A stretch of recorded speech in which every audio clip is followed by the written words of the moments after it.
My car's too big. Why did I buy it? I feel like a pig. I was ill-advised. My car is oversized. My car's too long, my car's too wide.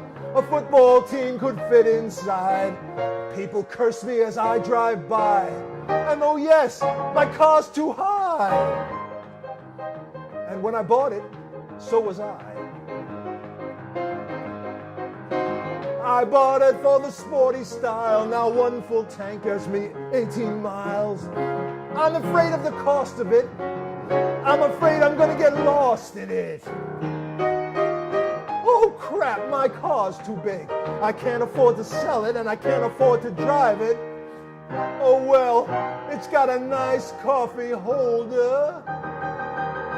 Oh hell, my car's too large. Moves through traffic like a barge.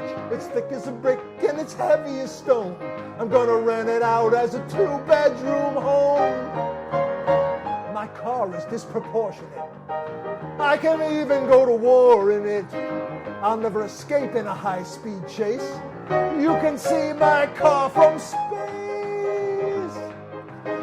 Sure, it's important for other drivers to see us, but I just ran over a Prius.